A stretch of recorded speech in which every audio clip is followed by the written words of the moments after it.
హైదరాబాద్లో కలెక్టరేట్ భవనం భారీ వర్షాలతో కుప్పకూలింది. దీంతో కలెక్టరేట్లో విధులు నిర్వహించాలంటే అధికారులు భయాందోళనకు గురవుతున్నారు. గతంలో కలెక్టరేట్ భవనం మంజూరైన నిధులేంతో అసంపూర్తిగా మిగిలిపోయింది. ప్రస్తుతం శిథిలావస్థకు చేరి కుప్పకూలుతున్న భవనంలో కార్యాలయాలు కొనసాగించడమా లేక ఇతర చోటుకు మార్చడం అనేది తేలాల్సి ఉంది. కలెక్టరేట్లో స్లాబ్ కూలిన సమయంలో ఎవరూ లేకపోవడంతో పెను ప్రమాదం తప్పింది. పాత కలెక్టరేట్లో భవనాల పరిస్థితిని తెలుసుకునేందుకు ప్రభుత్వం 6 సభ్యుల కమిటీని ఏర్పాటు చేసింది. అనంతరం నిపుణుల కమిటీ ఇచ్చే రిపోర్ట్ ఆధారంగా కార్యాలయాల కొనసాగింపుపై స్పష్టత రానుంది. మంజూరైన కలెక్టరేట్ భవన నిర్మాణం చేపట్టకపోవడంతోనే ఈ పరిస్థితి ఎదురైందని బీఆర్ఎస్ నేతలు ఆరోపించారు. ఒక చిన్న రిక్వెస్ట్ కలెక్టర్ గారికి, ఇది పాత హెరిటేజ్ బిల్డింగ్, నిజాం కాలంది బిల్డింగ్. ఇట్లా జోడేఘాట్లో ఒక చిన్న మ్యూజియం మన ప్రభుత్వం ద్వారా కట్టడం జరిగింది. అలాగే హైదరాబాద్లో కూడా కలెక్టర్ బిల్డింగ్ హెరిటేజ్ బిల్డింగ్ కింద తీసుకొని ఇక్కడ కూడా పాత ఏవైతే హెరిటేజ్ ఐటమ్స్ ఉన్నారో ఇక్కడ పెట్టాలి. వచ్చేవాళ్ళు ఈ బిల్డింగ్కు చూస్తారు, ఎందుకంటే చాలా బాధ పాత బిల్డింగ్ అది.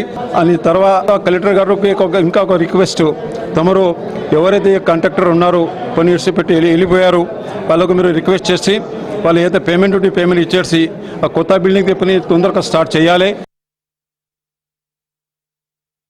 నిన్న evening at about 6:30 to 7 o'clock నేను ఇక్కడ నిలబడి ఉన్న అడిషనల్ కలెక్టర్ ఛాంబర్ ముంగట, నేను ఇంకా సీసీ గారు కలీం సార్ అని. అప్పుడు చూస్తే ఈ పిల్లర్స్ ఉన్నాయి కదా, పిల్లర్స్ నుంచి ఒక్కొక్క బ్రిక్ కింద పడుతుంది, అంటే మట్టి పడుతుంది, బ్రిక్స్ అవి పడుతున్నాయి. అయితే నేను చూసిన, అంటే వర్షం వల్ల వీక్ అయింది కదా, పడుతుంది అనుకున్నాం. మా పక్కకు మా అటెండర్ ఉండే భూమన్న, ఆయనకు చెప్పిన కొంచెం వీడియోది మనం కలెక్టర్ సార్ చూపించచ్చు అది అని చెప్పిన. ఆయన ఇట్లా పాకెట్లోకి వెళ్ళి ఇట్లా ఫోన్ ఇట్లా తీస్తుండో మొత్తం మా చూస్తున్నాం ఇట్లా మొత్తం కింద పడిపోయింది. దాని తర్వాత ఇది కొంచెం పడినప్పుడే ఒక గార్డ్ ఉంటాడు ఇక్కడ ట్రెజరీలో, అప్పుడే ఆయన వెళ్ళిపోయిండు. నయమైంది, పర్సన్స్ ఎవరు లేకుండే లోపల. దాని తర్వాత మేము బయటికి వెళ్ళిపోయినాం. సో ఇప్పటి వరకు ఇన్ని సంవత్సరాలు ఏమి ఎక్కడైనా ఇష్యూ లేకుండా మన మధ్యలో రిపేర్ వర్క్స్ కూడా టేకప్ చేయడం జరిగింది.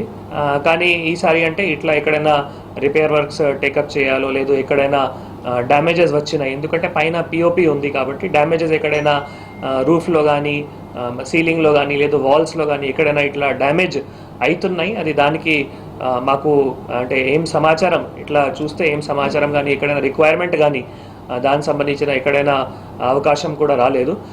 సో బేసికల్గా ఈరోజు ఈఆర్ఎండ్బి, తర్వాత ఎస్ఈఆర్ఎండ్బి, తర్వాత నిన్న సిఆర్ఎండ్బి బిల్డింగ్స్ కూడా వారితో కూడా మాట్లాడడం జరిగింది. వారు రిటైర్డ్ ప్రొఫెసర్ జేఎన్టీయు ఎవరైతే ఉన్నారో వారు, తర్వాత కన్సల్టెన్సీ వారు కూడా వివిధ కన్సల్టెన్సీ, ఆర్వి కన్సల్టెన్సీ కానీ ఇంకా ఒక 2-3 కన్సల్టెన్సీ వారు ఒక టీం కూడా ఈరోజు వచ్చి అన్నీ కూడా ఇన్స్పెక్షన్ చేయడం జరుగుతుంది.